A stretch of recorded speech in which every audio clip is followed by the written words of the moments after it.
क्रम में मैं आगे बुलाना चाहूँगा आदरणीय श्री सुभाष चंद्र गुप्त जी को। एक कविता काफ़ी पहले लिखी है लेकिन बच्चों के लिए है, बच्चों के लिए स्वागत है।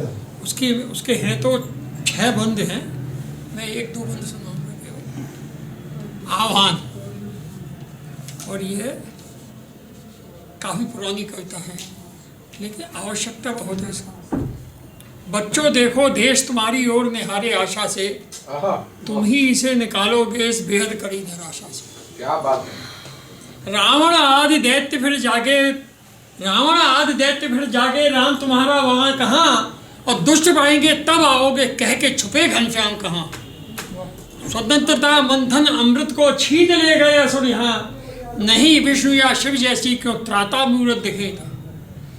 तो बन के उठो दरसिंह तुम्हारा पुकारे देश तुम्हें इस आशा से, बन के उठो दरसिंह पुकारे देश तुम्हें इस आशा से, और तुम ही इसे निकालोगे इस बेहद कड़ी निराशा से। एक और सुना देता हूँ इसका ही।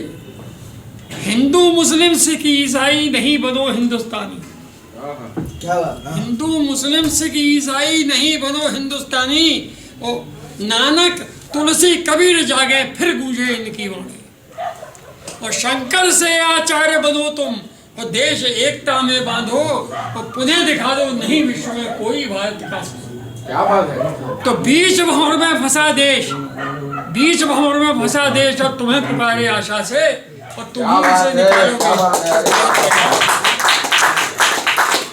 बच्चा था मैं, तो उसमें जब ये कविता लिखी थी उसके बाद ये भी लिखी थी। ये अनुगूंज है, यानी इसकी अनुगूंज, इसकी भी 1-2 सुना देता हूँ। भैया बहनों देश हमारी ओर निहारे आशा से, और हम ही इसे निकालेंगे इस बेहद कड़ी निराशा से। अभिमन्यु सा साहस संबल, अभिमन्यु सा साहस संबल, ध्रुव जैसा प्रण प्राण अटल, अभिमन्यु सा साहस संबल, और ध्रुव जैसा प्राण अटल, और राणा जैसी प्रबल वीरता, और वीर शिवा का रण कौशल, और मुक्त कराएंगे भारत को देश द्रोह संजालों से, हम ही इसे निकालेंगे इस बेहद कड़ी निराशा से, हम ही इसे निकालेंगे इस बेहद कड़ी निराशा से। एक आत्मबोध कविता है, कविता नहीं है वैसे लेकिन है, कविता जैसी लगे तो देखें। गैस विषैली में उत्सर्जन, गैस विषैली के उत्सर्जन में प्रवर्धन विकट समस्या, और पेड़ और पौधों के कम होने से दुष्कर बनती जाती, पेड़ और पौधों के कम होने से दुस्तर बनती जाती, और इसके साथ विकटतर करने को इसकी भयपूर्ण परिणति, और देखो है ओजोनी चादर छीनी होती। इस चादर के कारण धरा सुरक्षित थी आदिम युग से ही, अंतरिक्ष से आगत कॉस्मिक किरण पुंज के प्रखर जाल से कुछ सोचा है इसका क्या परिणाम बनेगा। पृथ्वी का यूं तापमान बढ़ता जाएगा जैसे ग्लास हाउस में हवा बढ़ता जाता, फलस्वरूप ध्रुवद्वय की हिम संपत्ति लुटेगी, और बढ़ेगा जल स्तर 7 समुद्र का। इस प्रकार से धरा संतुलन ही बनेगी, मर्यादा गंभीर सिंधु भी रख न सकेंगे, जल स्तर बढ़ने से मानव प्रलय मचेगी।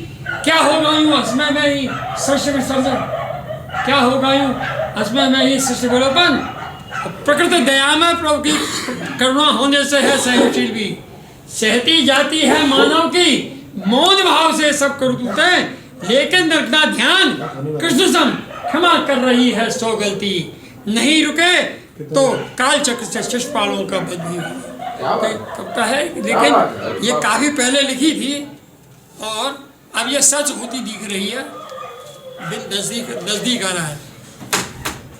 बस केवल एक और सुना कर रहा हूं। निर्गुण सरगुण द्वैत अद्वैत के चक्कर में मत तुम पड़ना, निर्गुण सरगुण द्वैत अद्वैत के चक्कर में मत तुम पड़ना, और सर्वशक्ति में प्रभु का नियमों में कैसा वर्णन करना।